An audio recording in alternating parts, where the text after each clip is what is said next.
नमस्कार,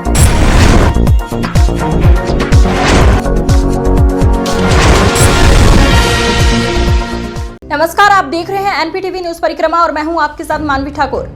देहरादून के जोईवाला में परवादून बार एसोसिएशन की नई कार्यकारिणी का शपथ ग्रहण समारोह आयोजित हुआ, जिसमें नवनिर्वाचित पदाधिकारी ने निष्ठा और कर्तव्य से काम करने का संकल्प लिया। मुख्य अतिथि जोईवाला विधायक बृजभूषण गैरौला ने कहा कि अधिवक्ता समाज का एक अहम हिस्सा होते हैं, उनकी बदौलत ही लोगों को न्याय मिल पाता है। विधायक ने अधिवक्ताओं को विभिन्न कार्यों के लिए विधायक निधि से 10 लाख रुपए देने की घोषणा की। बार काउंसिल उत्तराखंड के अध्यक्ष राकेश गुप्ता ने यूसीसी के प्रावधानों को बदलने के लिए आवाज उठाई और कहा कि सरकार को अधिवक्ताओं के हित में सोचना होगा। यहाँ पर परवादून बार एसोसिएशन का जो आज यहाँ पर शपथ ग्रहण समारोह हुआ है, मैं यहाँ पर सभी हमारे जो अधिवक्ता हैं जो चुनाव जीत के आए हैं उन्हें मैं बहुत बधाई शुभकामनाएं देता हूँ। और यहाँ पर हमारे बहुत ही वरिष्ठ अधिवक्ता आदरणीय, देखिए, ये हर बार एसोसिएशन का एक संविधान होता है, उसके अनुसार हर साल इलेक्शन होनी होती है। शायद इस साल थोड़ा सा लेट हो गया इलेक्शन, कुछ कारण रहा होगा। बार काउंसिल ऑफ उत्तराखंड की तरफ से, क्योंकि मैं वहाँ का चेयरमैन हूँ, जब मैंने पदभार संभाला तो मैंने ये देखा किन बार एसोसिएशन में इलेक्शन नहीं हुए, वहाँ मैंने नोटिस दिया था। तो उस नोटिस का इन्होंने पालन किया और बड़ी खुशी हुई कि इन्होंने एक हफ्ते के अंदर चुनाव करा के गागा लेहड़ी कस्बे के व्यापारियों ने आमजन की समस्याओं को लेकर पश्चिम उत्तर प्रदेश संयुक्त उद्योग व्यापार मंडल के जिलाध्यक्ष जयवीर राणा के नेतृत्व में जिलाधिकारी से मिले। जयवीर राणा ने जिलाधिकारी के समक्ष कस्बा गागलहेड़ी में नालों की सफाई न होना, हाईवे पर पथ प्रकाश और कस्बे में बने सामुदायिक शौचालय में सफाई का मुद्दा रखा है। इस अवसर पर गागलहेड़ी व्यापार मंडल के अध्यक्ष योगेंद्र शर्मा, राव नावेद, महेंद्र राकेश, सत्यप्रकाश शर्मा, जनेश्वर प्रसाद, पवन बालेश्वर कश्यप मौजूद रहे। कस्बा गागलहेड़ी में देहरादून रोड पर बीती रात चोरों ने एक दुकान का शटर उखाड़कर और गोदाम का ताला तोड़कर चोरी की घटना को अंजाम दिया है। दुकान स्वामी सलमान ने जानकारी देते हुए बताया कि बीती रात उसकी दुकान का शटर उखाड़कर 2 बैटरी, एक इन्वर्टर और एक कुर्सी चोरी कर ली है, जिसकी कीमत 50,000 रुपए है। वहीं गोदाम स्वामी ने बताया कि उसके गोदाम से स्क्रैप का हजारों रुपए का सामान चोरी कर लिया गया है। मौके पर पहुंची पुलिस ने जांच पड़ताल शुरू कर दी है। यहाँ पे सब कुछ ठीक था। सुबह आया मैं लगभग 9 बजे, तो यहाँ देखा है शटर फटा पड़ा हुआ है। इसमें देखा मैंने अंदर घुस के तो 2 बैटरी, एक इन्वर्टर, जिनकी कीमत लगभग 50,000 रुपये है, बड़े इन्वर्टर थे। तो यहाँ से चोरी कर ली गई। एक कुर्सी उठा ली गई जो महंगी है, वो भी व्हील वाली। तो थाने में तहरीर भी दी, थाने में से चौकी प्रभारी आए थे, निरीक्षण करके गए। आश्वासन नकुड़ पुलिस ने दुष्कर्म करने के मामले में फरार आरोपी को गिरफ्तार कर एक बड़ी सफलता हासिल की है। पकड़े गए आरोपी और पीड़िता को बहला फुसलाकर शारीरिक संबंध बनाने और उसका वीडियो मोबाइल फोन में रिकॉर्ड कर ब्लैकमेल करने का गंभीर आरोप है, जिसको पुलिस ने मुखबिर की सूचना पर ग्राम छुछकपुर की ओर से जाने वाले रास्ते पर गंगोह रोड से गिरफ्तार कर लिया है। पुलिस ने आरोपी के विरुद्ध अन्य आवश्यक कार्यवाही करते हुए माननीय न्यायालय के समक्ष पेश किया। चिल्काना कस्बे बीएसएफ लिखी स्कॉर्पियो गाड़ी में सवार कुछ दबंग 2 जेसीबी मशीनों के साथ विवादित जमीन पर जबरन कब्जा करने पहुंच गए। मोहल्ले वासियों के साथ मारपीट, गाली गलौज और पथराव भी हुआ, जिसमें एक युवक गंभीर रूप से घायल भी हुआ है। मौके पर पहुंची पुलिस ने 3 लोगों को गिरफ्तार किया है। दबंग स्टाइल में कब्जा लेने पहुंचे लोग क्षेत्र में चर्चा का विषय बन गया है। यहाँ पे ये झगड़ा चला बहुत दिन हो गए जाती और किसी मर्जी में भी गुलाबी जमीन दे रखी है और हमारी जमीन भी दे रखी है, हमारी चाचा की इसको पैसे भी दे दे। कौन लोग हैं? वो भी हो गया कि हमारी चाचा कौन लोग हैं? क्या नाम है? कहाँ से हैं? क्या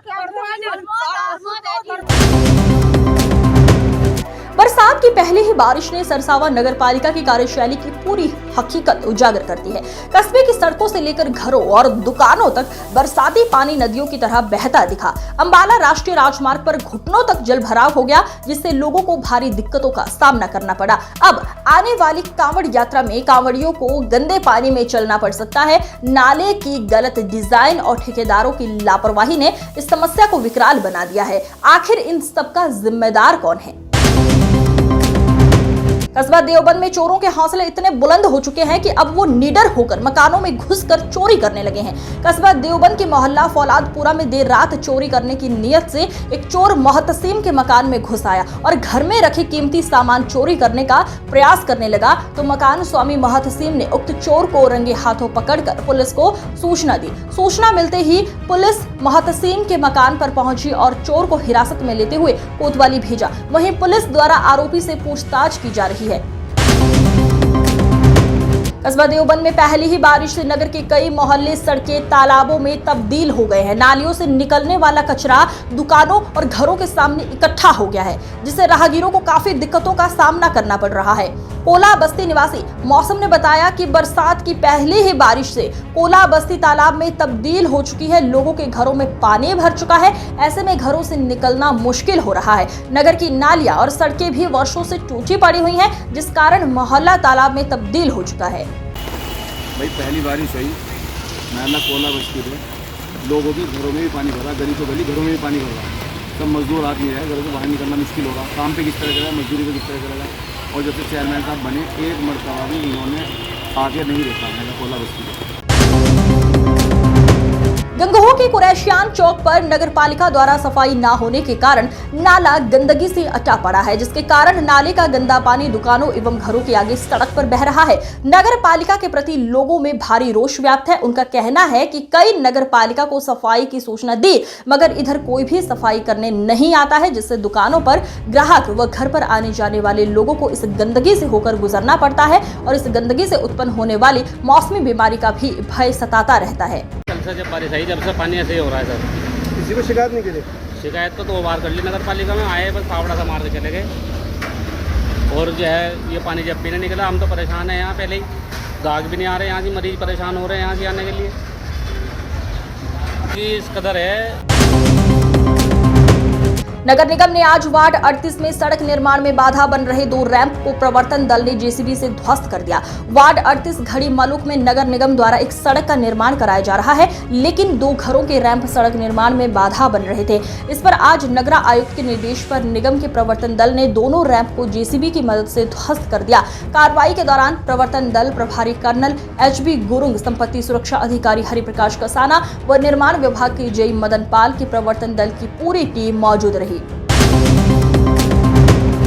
भारतीय वाल्मीकि धर्म समाज भावाधस भारत के तत्वाधान में शिक्षा जागरण सम्मान समारोह आयोजित किया गया, जिसमें समाज के मेधावी छात्र छात्राओं को पुरस्कृत किया गया। कार्यक्रम के मुख्य अतिथि भावाधस भारत के राष्ट्रीय संचालक अजय बिरला, राष्ट्रीय संयुक्त मंत्री प्रदीप ढिल्लोज, सफाई कर्मचारी आयोग उत्तराखंड के सदस्य विनय बिरला, प्रवीण सौदाई, डॉक्टर दिनेश कल्याण, प्रदेश प्रभारी उत्तर प्रदेश गौरव पोहाल द्वारा संयुक्त रूप से भगवान वाल्मीकि जी के समक्ष ज्योति प्रज्वलित कर मूल मंत्र किया गया।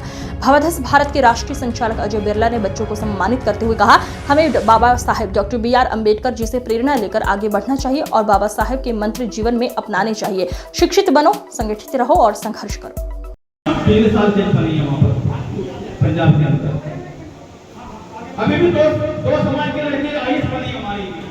अभी भी समाज की 2 लड़कियां पलवल से सिमरन वाल्मीकि आईएएस बनी है।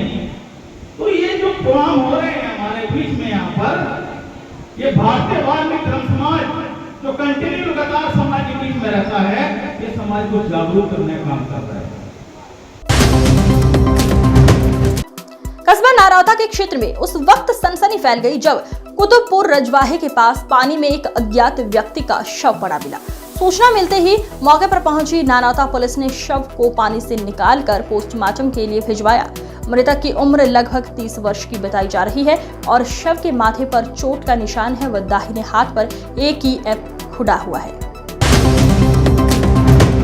आंगनबाड़ी कार्यकर्तियों का रुका हुआ मानदेय सहित अनेक मांगों के निस्तारण की मांग को लेकर अखिल भारतीय आंगनबाड़ी कर्मचारी महासभा द्वारा धरना स्थल पर प्रदर्शन करते हुए जिलाधिकारी को एक ज्ञापन सौंपा गया। ज्ञापन में कहा गया कि विभाग द्वारा KYC एवं एजुकेशन डॉक्यूमेंट वेरिफिकेशन कराया गया है। उस दौरान माह सितंबर से माह दिसंबर 2024 तक विभिन्न परियोजनाओं में अलग अलग महीना में आंगनबाड़ी कार्यकर्तियों का मानदेय बाधित हुआ है। ज्ञापन देने वालों में जिला संरक्षक नरेंद्र दत्त शर्मा, जिला अध्यक्ष पूनम शर्मा, पारुल बरखा रानी, अनुराधा, बबीता, सरिता, रेशमा देवी, कोमल सहित अनेक आंगनबाड़ी कार्यकर्तियां मौजूद रहीं।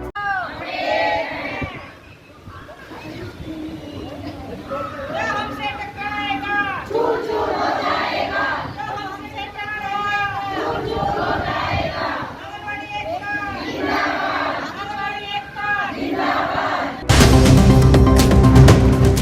और प्रदेश सरकार द्वारा गड्ढा मुक्त सड़कों का भाजपा सरकार का नारा सिर्फ नारा ही रह गया। वास्तविकता इससे विपरीत है। सहारनपुर से योगी सरकार में लोक निर्माण मंत्री के गृह जनपद में सड़कों का बुरा हाल है, जिसके चलते सड़क दुर्घटनाओं में इजाफा हो रहा है। बेहट क्षेत्र के प्रमुख मार्गों चिलकाना गंदेवड मार्ग, कलसिया उसंड, साइफन पुलिया मार्ग व गंदेवड रायपुर मार्ग जगह जगह से टूटा पड़ा है और सड़क टूटने के कारण इसकी चपेट में आकर ना जाने कितने राहगीर चोटिल हो रहे हैं। क्षेत्रवासियों की मांग जल्द से जल्द पूरी कराई जाए, सड़कों की मरम्मत की जाए। पंकज कुमार, गांव रोहाल का। अच्छा, क्या समस्या है? समस्या तो उस रोड की है जी। कौन से रोड की? कल से तय जो सैफन मार्ग है ना, हाँ। कल से तय उसने होता है रोहाल का सैफन मार्ग निकल जा, हाँ। उसकी है जी दिक्कत। क्या दिक्कत है? खड्डे हो रहे हैं जी सड़क में बहुत। अच्छा जी, उसमें दिक्कत इतनी आ है, बरसात में तो पानी इतना भर जा, सड़क पर निकलना भारी हो जा। खड्डे का अंदाज भी नहीं लगा सकते हम, कहाँ खड्डा है कहाँ नहीं। अच्छा जी, और जी इफ्जा जैसे बुरहान है जी। गांव चको। क्या समस्या है? समस्या है जी, चिलकाना गंडेवड जो रोड है जो, इस पे इतने खड्डे हैं अब बस चल नहीं सकते। बारिश में पता नहीं चलता खड्डों का, और जब गर्मी आती है तो बहुत गर्दा धूल बुरा हाल है जी, बहुत ज़्यादा। तो कभी किसी अधिकारी को शिकायत की? कई बार कर चुके हैं लेकिन कोई समाधान नहीं होता है, इसी तरह रहता है। चक्कर भी लगा चुके हैं बहुत। अच्छा, आप क्या मांग करते हैं? अब ये करते हैं कि ये रोड बन जाए, बड़ी दिक्कतें हैं। कोई सड़क दुर्घटना तो नहीं हुई रोड पे? बहुत ज़्यादा आए दिन होती रहती हैं रोज़ाना, कोई ना कोई खड्डों में कभी किसी वजह से कभी किसी वजह से कई लोग मर चुके हैं। जिला चिकित्सालय परिसर स्थित टीबी सैनिटोरियम के कंपाउंड में प्रस्तावित सखी भवन निर्माण को लेकर विवाद गहराता जा रहा है। पर्यावरण प्रेमियों और सामाजिक संगठनों ने इस पर चिंता जताते हुए कहा कि निर्माण कार्य से जहां एक और पर्यावरण को नुकसान होगा, वहीं दूसरी ओर टीबी रोगियों के स्वास्थ्य पर भी प्रतिकूल असर पड़ सकता है। मुख्य चिकित्सा अधिकारी डॉक्टर प्रवीण कुमार ने बताया कि सखी भवन निर्माण का प्रस्ताव फिलहाल शासन स्तर पर लंबित है और इस पर विचार किया जा रहा है। उन्होंने ये भी आश्वासन दिया है कि पर्यावरण को किसी भी प्रकार की क्षति नहीं पहुंचाई जाएगी और किसी भी हरे भरे पेड़ को नहीं काटा जाएगा। बनाने का जिला प्रोबेशन अधिकारी की ओर से प्रस्ताव दिया गया था जी, एक प्रस्ताव आया था जिला प्रोबेशन अधिकारी की तरफ से, लेकिन अभी क्योंकि वहाँ पे पेड़ अगर हैं तो फिर वो हरे पेड़ कोई मतलब बिना अनुमति के काटा नहीं जाए। ठीक।